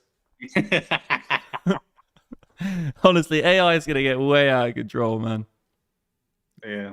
No, apparently he's just got like real bad ADHD and he can't. But he does look like at the start of this real video. He does look. When we began talking, annoying each other 10 years ago. Hopefully, I'm annoying you as much as 10 years ago, or more. In the bathroom, like, mate, honestly, you find so many founders and so many fucking really successful business people have ADHD. It's unbelievable. I reckon it's like 50-50 chance. Yeah, all in on Palantir if that's what he's really doing, I think. If he can pull that off in front of a crowd of people, no sweat on the shirt, I'm investing the whole bag. This is fucking ridiculous. All right, let's go to the next thing, man. This is ridiculous. It's fucking funny, though, man. Anthony Scaramucci just saying he's sucking off Michael Saylor, saying how much of a great play he's doing. Yeah, I can't put the face to the name right now. It's Scaramucci, isn't he the guy who's the fiat currency king? Like, I swear that's... No. He was in the US government for a little while. I think really smart stuff. I think the whole thing with him getting all this grief is just ridiculous. Like, everyone was praising him fucking 10 days ago, and now suddenly they look at the price going down, they think he's an idiot. It's just the typical sway of emotions, and the money market media love to jump on board with it. So it's just ridiculous. He's the man. Sailors announced another purchase today. I don't know if you knew that. Another 10,000 Bitcoin. Mate, what's the point in tracking it? he's just DCAing in. Like, the great thing about the Sailor strategy is that he's essentially DCAing once a month, I think, or maybe whenever he gets the capital. He's just a DCA guy, and like he's dollar cost averaging in. In our platform, you can track it. Like, I literally look at it all the time. You go on to where is it again? You click on something. Let me find it for you. Sorry, I always get it wrong. It's actually in my platform, so you can come here. My mouse has gone crazy. So you can come here, Legends. You can go to the Dashy. You can just follow it here. So you can literally see Sailor when he buys and sells, and you can see the amount of Bitcoin in treasuries going up and down. So you have like 1.7 million since ETFs of Bitcoin has been purchased. You've got total BTC under institutional grade management is 3.728 million. That's plus 627. Minus 168. But this is happening on a daily basis. So when Sailor actually buys, you do see it happen, but it's not like 100% correlated to the day. He's probably bought them and then announced it later. So you can see here, guys, 932 Bitcoin purchased, 300 down, 46 plus, 1.8 thousand Bitcoin purchased that day. So I just look at this, minus 4,300 Bitcoin out of institutional hands, 5,000 minus. This is when the price was crashing, up 2,000. Anyway, you can come on here and you can track the total amount of Bitcoin which is under institutional grade ownership, which would be public companies, private companies, countries, some of the DeFi platforms, and I think there's another one on the list somewhere. But you can have a look here as well on the actual where it comes from, the data. But yeah, at the moment, we're at 3.7 million Bitcoin held by institutions, Bitcoin treasuries. And that would be, public companies, private companies, countries. I only just found out that the 61,000 Bitcoin, which was seized by the United Kingdom government, came from a Chinese Ponzi scheme hacker. So a woman who was 50 years old, her and her husband from China, they orchestrated a huge Ponzi scheme in China, and they managed to accumulate literally 61,500 Bitcoin. Billions of dollars. That Chinese chick arrested in London, or England. And she was arrested in London, and they seized her Bitcoin, which is the United Kingdom's Bitcoin treasury at this point. I was like, oh, that's where it came from. I was thinking about it for ages. Like, where did they get this Bitcoin? Who did they seize it from? I thought it was something to do with Silk Road, and I was diving in, but it was her. And they are now in a massive legal dispute with China because obviously they're saying, well, she's a Chinese citizen, so we should be the ones who own the Bitcoin. I don't think they're going to get away with that because she actually moved to the United Kingdom or England to circumvent the government from catching her in China. She'd probably be in a way worse situation in China than she would be. I think she may have been deported, though. I think she was deported back to China. I have to look into it, but that whole story, bro, is absolutely hilarious. They were sitting on 61,000 Bitcoin. Now England's got it in the reserve. It's just fucking mental. Yeah, it's nuts. We've actually had in the UK media over the last, I'd say over the last 2 to 3 weeks, headlines like, China's a threat to national security. Britain should be a lot more wary and like consider them a threat and stuff. And it's the first time I've kind of seen that sort of language being said by some MPs and politicians and some of the mainstream newspapers and media outlets. I don't get it, man. Like, there's no evidence to say they're trying to build a super embassy as well, and it's too. They are trying to build a super embassy. I have heard about that, but that's fine. Like security headquarters. Yeah, look, they're blowing it a little bit out of proportion. I have seen that, and they are trying to build this giga embassy with like underground tunnels and shit. But like, you gotta remember, like, we have that like in all other countries as well, especially our allies. There's always safe houses and there's always safe zones, and you need to have areas where you can't be heard by even allies. Like, at the end of the day, obviously America and England's slightly different, but if we have our embassy, for instance, in Egypt, it's very similar. I've seen all about it, and they're pretty much an ally, But it's I don't know. I think the whole thing's weird. I don't think China's the bruv. What? Is that how we're going? Yeah, I'm gonna start talking. To go, yeah. Is that what we're doing? Yeah. If you're gonna roll like that, brother, China's a threat. Have a look at this. Jack Mollers. While I was mentioning, he moved that 43,000 Bitcoin out of escrow and into custody. He's going on the New York Stock Exchange under the ticker XXI on December the 9th. As part of the closing process, we'll be moving our 43,500 Bitcoin out of escrow into custody. We'll update our proofs of reserves accordingly. Transparency is the standard. Do you want to hear what he's got to say? Yeah, go on. Why not? But he goes on a bit.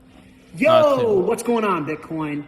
As you guys know, we at 21, along with Cantor Equity Partners, announced the expected closing of our business combination earlier this week, with the expectation that we will begin trading on the New York Stock Exchange under the ticker XXI on December 9th, which is this Tuesday. As a part of this process, we need to move our over 43,500 Bitcoin out of escrow, as the coins were waiting for this transaction to be approved, into 21's custody. Now, why am I making a video about it? What's the relevance? Well, we derive our corporate culture, what motivates us as a business, we derive it from Bitcoin. Things like truth, transparency, authenticity. As a part of this, we launched Proof of Reserves earlier this year. Proof of Reserves allows anyone in the world, whether you're a shareholder or not, to verify we do in fact own the Bitcoin we say we do. You can view our Bitcoin at the addresses that we control at xxi.mempool.space. All right. I think we got it. And really encourage. XXI. You can see the CEO of Tether, Paolo Adino, reacting to this whale alert tweet about the 43,000 Bitcoin moving. There's a lot of people wondering what the hell was going on with that, but it's obviously Jack Mallers. Just moving around, just moving that shit around. Yeah, moving it about. Anyway, you got respect for that guy? Yeah, man, he's an OG, bro. He's brought Bitcoin not only to like more known by the masses, but he's also brought like the positive aspects of Bitcoin out as well. Not just like making money out of it. He's got like a heart. He's like literally genuinely in it for the money, of course, but he's also brought out like the light of the kind of makes trading with it, with Strike and stuff. Well, no, I'm saying like more like he's brought to light more of the actual like fundamental reasons why it's good for like humanity and shit as well. For instance, with the Bitcoin network layer, which is underneath Bitcoin, and how that can be used for other things and all that kind of shit. No, he's an OG, bro. He's got a good business, got a good company. I fucking hope he does well. And if he does well, it's just going to be good, because it means that there'll be another business like Strike on the New York Stock Exchange. And I want to fucking use it, but I've got it on my phone or something, but I think it's not very good in Dubai in the UK. What is that bad boy fucking? Is that like a submarine missile thing? SG-1000. What the fuck? Autonomous underwater glider. Is that from the United Kingdom? I thought I'd read that for you because of the dyslexia stuff. But yeah, it's the underwater defense for our pipelines, for our undersea cables. Mate, intelligence, surveillance, and reconnaissance. This is absolutely sick. Yeah, it's crazy, isn't it? There's some actual pictures here, what they look like in real life. Oh, they're a little bit smaller. They're a little bit smaller than I thought. Yeah, don't need wheels underwater, do you? Yeah. But they look good. What's the? It's got a Scottish flag on it, motherfucker. But this was all over the news today in the UK. Mate, it's just an absolutely sick thing. Mate, it goes under the water and launches nuclear missiles out of it. Like, if there was a James Bond villain, they'd have that. It's got a cock on the end of it. What the fuck? Who put a massive wanger on it? This is protecting our internet, dude. So the sharks and the Russians. Mate, go back. Why was there a massive, they drew a massive wanger on the end of it? I don't know. I can't control this video. It's out of control. What do you mean it's out? Bruv, honestly, when AI come around, you're the first person they're going for. When AI come around, they're just going to farm you out. Yeah, I'm not too sure. I think, there is that chart of first people to go. And the one of the very first things on the chart just says Pete. It just says Pete, no stop. It didn't have a stop loss. It's got to go. Pete, and then it says, all the other ones as well. But yeah, mate, it's just an absolute beast thing. ChatGPT and Grok controlling these submarines, just whipping around. I only weigh 60 kilos. No, not the submarine, but the other small one. Yeah. Do you know about this as well? We've just had Thailand firing off missiles into Cambodia. No. Yeah. This Why? was today or the other day. Just a dispute on the border. They're not happy about what's been going on. I'm not too sure what has been going on, but I thought the Taiwanese and these types of people were all so chill. Since May, actually, it's been kicking off a bit more. 40 deaths, but they've actually launched some missiles today. Launching airstrikes across the disputed border. Oh. Yeah, they're just angry about the border, I think, and maybe some other stuff. But yeah, don't know too much about that. They're angry about the border. Maybe some of I only read the headline. Yeah, I only read the. I don't know much about so let me get an idea of exactly where. Oh, okay. So yeah, it's right. There we go. I've got a map up here. Well, that's going to be a fucked up war, isn't it? Yeah, they got to slow that one down. I don't think it'll be a war. It will be like what happened with Pakistan and India on that when they were kicking off a little bit earlier this year, I think it was.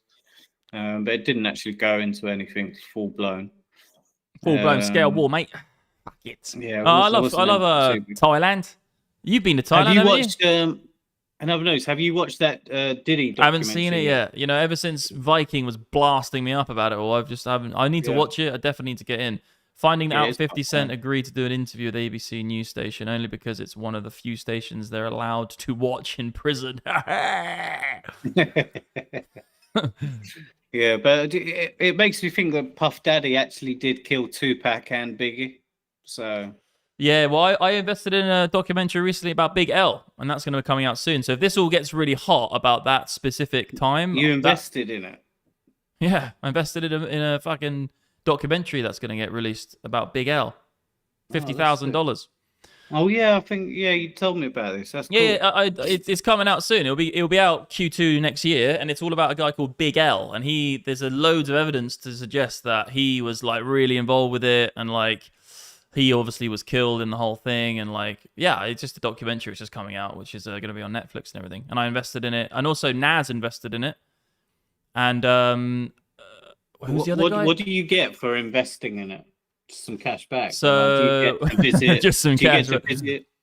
Yeah, so I get a executive VP credit on the film itself. I get to go to all the events, so I get to meet everyone else who invested in it. So I'm pretty sure.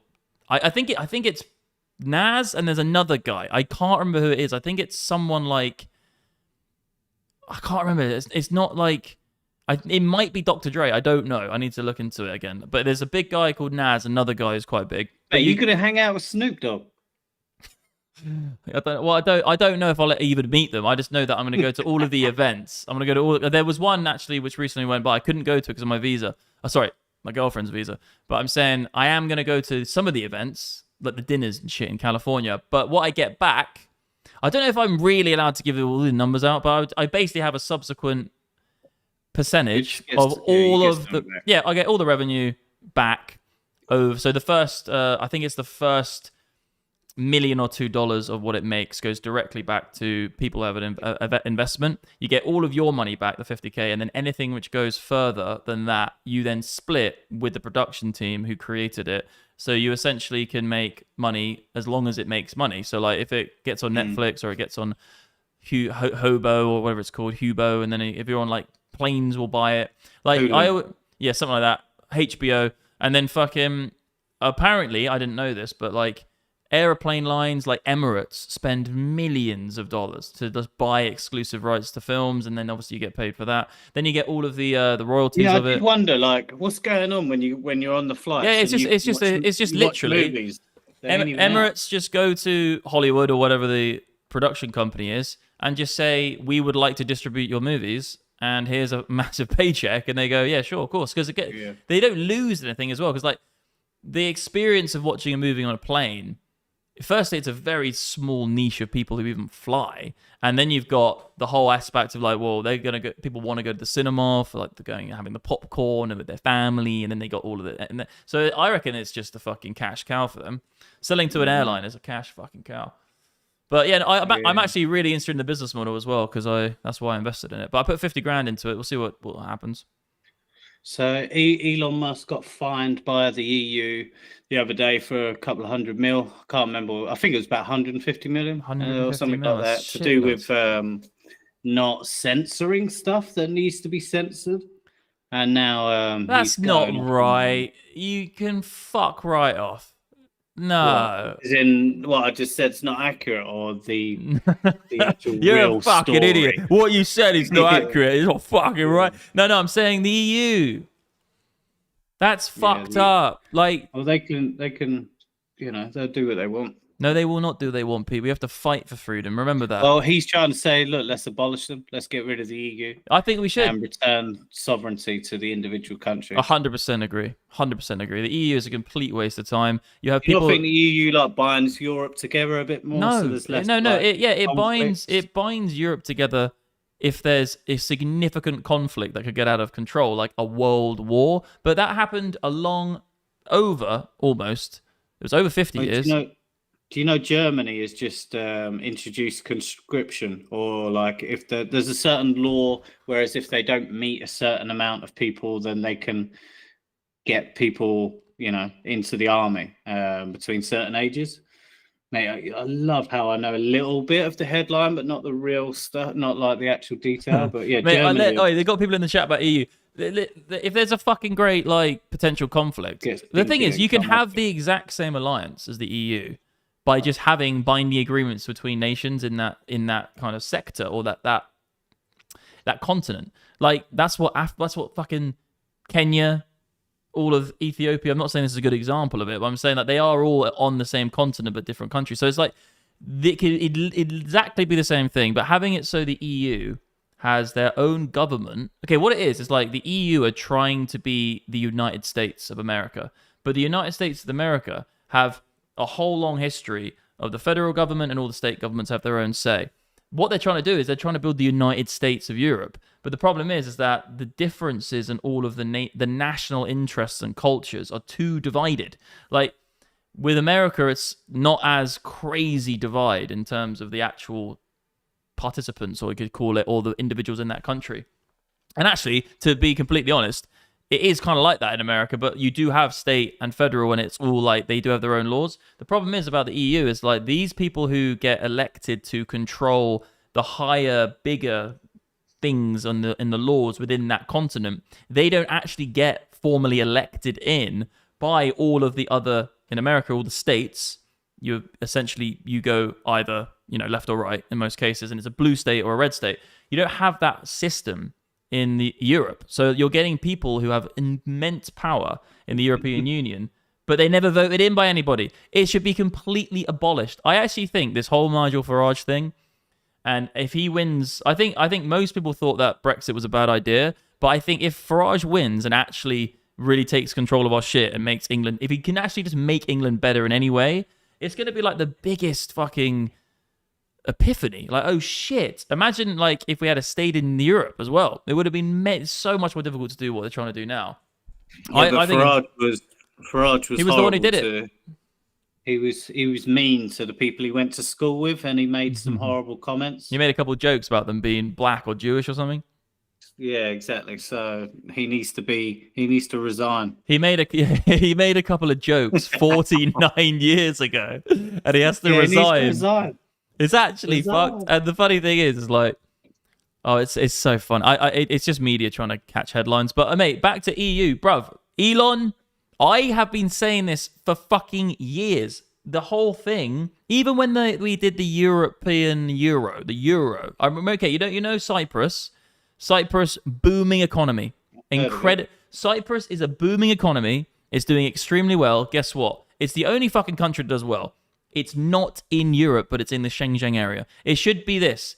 All of the countries are just part of Shenzhen, and then they all have their own fucking shit going on. Like, it's absolutely fucking ridiculous. We were in Cyprus, weren't we, Pete? It genuinely felt like a positive, quite good economy. It genuinely felt like a bit of money. It was cheap. The guy was like, if you spend $50, I'll drive you home with your fucking goddamn groceries. Well, like, and they used to fill up your car with fuel. Yeah, that was nuts, wasn't it? You could walk down to the supermarket, do your shopping, and he'll drive you home with your shopping. Yeah, you can tell. I genuinely believe you can tell the quality of an economy at any given point by the amount of what they'll give you for free in shopping centers, and also if they fill your car up with fuel for you. If they fill your car up with fuel for you, you know, genuinely speaking, there's a decent middle class in this fucking country. Cyprus was a great fucking country. Then, another good example, it's just completely gone blank. Oh yeah, we were in Portugal. I love Cyprus. Oh, Cyprus was sick. I'm just saying, bro, like, the whole thing is absolutely ridiculous. When the euro took in control, that was literally when Greece collapsed, and then they fucked up the tax havens, and it was just like, oh, it's like you can't have your, like, England said no. Do you remember when the United Kingdom said no to the euro? And we were technically in Europe, but we said no to the euro. No, I don't really remember that. I remember it. I remember because I can't remember who, like, I think it was something in the news and I was quite young, but it always stuck with me. And we had a vote to say, do we want to join the euro? And all of the, politicians at that time said, no, we're going to stay with the Great British Pound.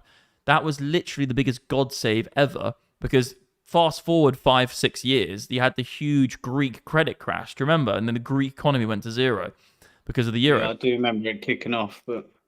Yeah, honestly, it's been a disaster upon the disaster. You have bureaucracy instead of democracy, which Elon always talks about. You have all these people making up laws, which no one even voted them in, and then you don't have a real good system to really get in those specific people in power in the EU. And then you have all the difference in culture. Like, the fucking Italians and the Germans, I don't care what you fucking say, they are next door neighbors. You cannot be any different in culture. You can't. I've been there. I've been to the Bologna fucking Solomeo Mountains. It's Germany on the border with Italy.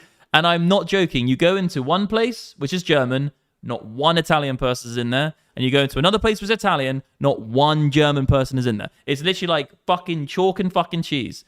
You can't say that you can put these all into the same bucket and they're all going to think the same fucking thing. Germans and Italians? Yeah, I'll be all right. Germans and Italians? Sir! No, Germans love Italians. Think of a class. Like, there's nothing more polar opposite than that. Maybe Japanese and Indians. Like, where else can you go? Tunisians. Right, Japan tsunami live updates. What's going on, bro? I'll let you take over for Godzilla's breaking loose. Wait, in Shinjuku, there is a Godzilla in Shinjuku. If you type in Shinjuku Godzilla, what do you mean? They have Godzilla coming out of a building in Shinjuku in the city. Oh, nice. Yeah, I'll have a quick look at that. But yeah, it's kicking off. I think. Well, hopefully nothing bad happens. We've got one of our team members that lives in Japan. He's in Finland at the minute. Oh yeah. How's he? Yeah, he's Japanese. He's one of our developers, but he lives in Finland. There it is. That's it. I've been to that hotel. Look, you see that? So that is a hotel in Shinjuku. It says Shinjuku. Read the text, you faggot. You never read anything. Fucking calling me dyslexic. Yeah, go down. We could see it from the picture. No. Scroll. Turn that off. I don't know how to. So it says, when visiting Shinjuku, you can't miss the massive Godzilla. It says Shinjuku. It's Shinjuku. No, mate, it's Shinjuku. Listen to me. You always do that to me. Anything that I say, you always try and say a different one.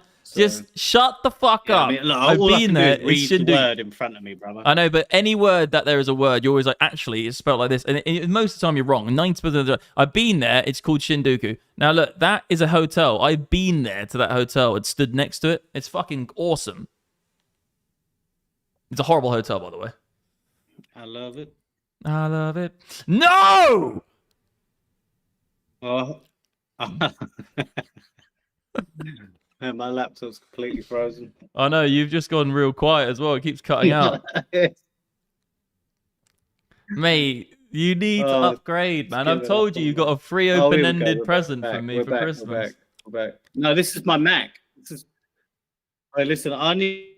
It's cutting out, man. I need to... Mate, you're getting... upgrade my PC. Oh, really?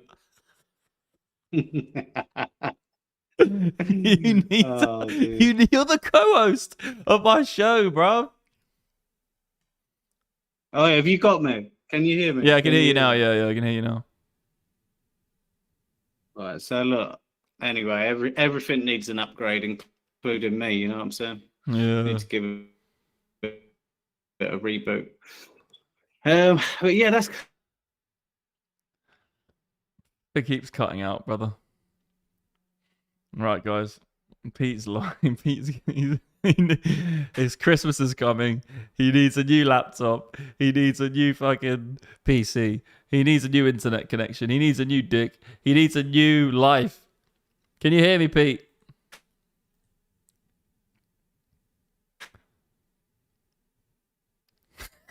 He's completely gone. That's kind of bit really for this computer. Yeah, it's caught back up now. You just said everything really quickly. Just get off the videos, man. Close some tabs, bro. I can't believe we're doing this on stream. Close some tabs, bro. Oh, close some tabs. Hey, it's all over. It's done. It's done. Oh, we can hear you again, man. It's done. Yeah, it's done. Stream help. It's fucked. But anyway, that's all really, there's a lot of shit kicking off, isn't there, at the minute? But hopefully Japan's all right. Mate, we need to upgrade all your stuff. Need a new hat. I don't even know what's happened here. It's getting so broken. All right, bro. I think we've done 2 hours anyway. How long have we been streaming for? I don't even know where to find the actual thing anymore. It's kind of like all the numbers of different places. How do you check? Oh, we've done 1 hour and... Okay, we'll do 10 minutes and we'll answer some questions. Have you got any who's got questions for me and Petey? I love the EU. In the chat. EU denies me access to the exchange where most of my money is at. Oh, God. They're probably... Hey, where are you reading this? There's been loads of comments you've said that I can't see, that they don't show up for me. It's fucked. BTC to 100k. In what currency? Yeah, good stuff. I think we could get it, mate. What would happen with Cyprus economy if tourists from EU will stop going there with money they got? With money they got ROM within EU. See, look, it says ROM. I literally, nigga, this is crazy out here, bro. I'm getting wrecked. ROM within EU. I don't even understand the question. What would happen if Cyprus economy, if tourists from EU would stop going there with money they ROM within EU? Cyprus is not in the European Union. It's in the Schengen area. Money from the EU. Yeah, it's not in the EU in the political sense, but it's attached to the euro. So, there's lots of different ways you can be in the fucking jerk circle. There's, the full-blown European Union thing where you're, part of everything. You got the euro and you have the fucking bureaucratic bollocks. Then you have, are you in the Schengen area and not in the EU? And then do you have the euro? Basically, Cyprus has its own autonomy over all of its own laws, but it has the euro and it is in the Schengen, but they're changing that. They are going to become EU members, which is going to be the biggest fuck up ever, because you can get away with 5% tax in Cyprus at the moment. If you have a really good tax lawyer, you can do a whole load of stuff and you get yourself down to like 5 to 9% tax in Cyprus. And I love Cyprus, guys. I genuinely want to move there and have probably live there half of my life.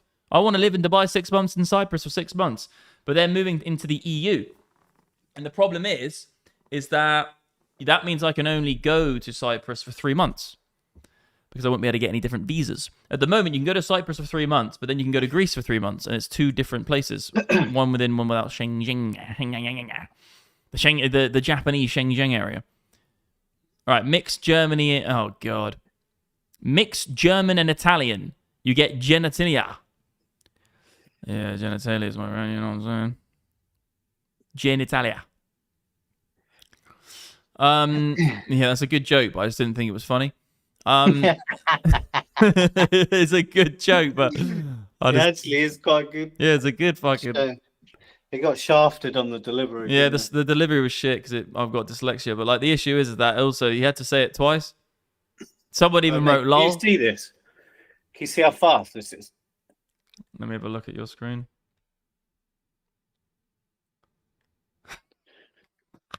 What's going on here?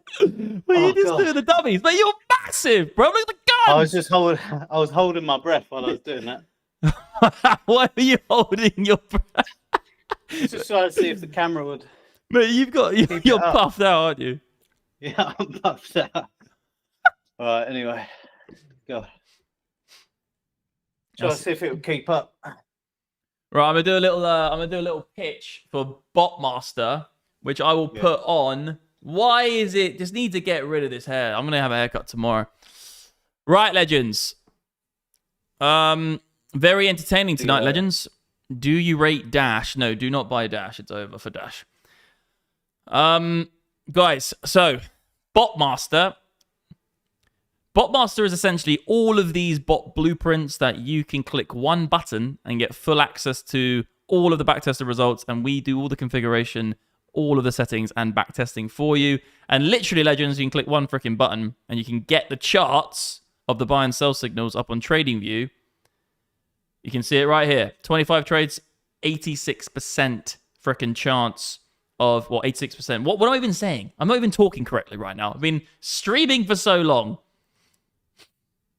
Oh, Pete's gone. Okay, perfect. So let me do this real quick. I'm going to make this, I'm going to record this now, legends, because I want to do advertising for Botmaster. So you're going to watch me do it, and I'm just going to do it, and then we'll clip this out of the stream. But right now, I keep fucking it up. And why is my spinner behind my head? It needs to be like that. That looks much nicer now. Did you see that? I did a little trick there. We've got the spinner now. So, yeah, legends. Basically, Botmaster, you have... I just keep fucking it up. I'm thinking it over too much. You can ask questions in the chat as well. But yeah, guys, Botmaster, we do all the backtesting, configuration, and all of the settings for you, so you can get bots and click one button and they actually work and are profitable on your accounts that you will actually run the bots. And how you do it, guys, you click one freaking button, you get all of the blueprint, the bot blueprint metrics with the equity curve. You click one button and you actually get those buy and sell signals on your TradingView account. You literally click one button, you got the buy and sell signals. That means you can trade these signals manually. So you can actually manually trade where the bot would buy and sell, or you go and connect these bot blueprints to your third-party exchange. For instance, a Bybit, you can use a BingX, you can use a BitGet, and you can do it through Wonder Trading. And we have the whole entire flow for you to do it. But you essentially get all these bot blueprints. We update them daily and weekly. So the thing is about back testing, guys, and making them actually work, is that you can have very good backtested results, but it does not mean it will work into the future. Previous results do not 100% mean they'll work well into the future. What you really need to be doing is you need to identify what good backtested results look like to potentially be good, and then you have to keep reconfiguring, rechanging the settings, and making sure the backtesting is correct and changing them as you go. So we actually have an update schedule which allows you to update our bot blueprints as they go along. So you don't have to turn them off and then turn them on. You can just update them as they go. We have a whole updating system. You can do it in Wonder Trading, TradingView, and your exchange. So basically, you have a bot blueprint here, which you can take and use the settings and use the signals if you want manually. But you can connect them and actually trade straight up with these in an automated fashion. We also have the updates tab, guys. So if you have a subscription to Botmaster, you can keep up to date with only bots. We've got a whole funny meme going around our community where get off only fans and just get only bots. And you can keep up to the updates here. We have an academy section where you can actually keep up to date with the written and video content. We have events as well. So when events are happening, you can see these. You can just watch the events when they're happening. You can submit your own bot blueprints and we can have a look at them. And then the setup tab is obviously setting up everything here. But the average, guys, of all of our bot blueprints, so you take every single one of these bot blueprints and you take the average winning gain from an automated strategy using them. If you put $10,000 in May the 1st, you would now have $19.4 thousand, 184% in 6 months. If you just put $1,000, say you had $20,000 and you put $1,000 on each bot blueprint, the average of all of those combined would have made you 194%. So it's absolutely phenomenal what's happening here. And you can get this with the Botmaster subscription. Obviously, just go to our website, click on Z Botmaster, click on View Plans, and you can purchase the product for Black Friday right now. And if it's not Black Friday, then the prices will be different, but we have very competitive prices. Actually, there is no competitor, so I don't even know why I'm saying competitive prices. We just price our products correctly. There is no competitor. No one's doing this. No one can backtest like us. They haven't got the team. We essentially have people who have decades of experience, a whole team of people, backtesting, reconfiguring, changing the settings, making sure they're profitable. We all use the product as well as, because we're traders first, we're traders who give the product out. The whole thing is extremely exciting, and we just built this and launched this over the last 2 weeks. So we're ready to rock and roll and build this out into a big ecosystem. That is Botmaster, my legends. I'm now going to jump, because I did my recording at the end. You can hit that like button if you want, like that guy said, and do not worry about the size of your fucking accounts. Trade the small accounts, build them up, make money. That's how we do this game, my guys. I'll see you on the flip side. You're all legends. Have a good one. Bye-bye.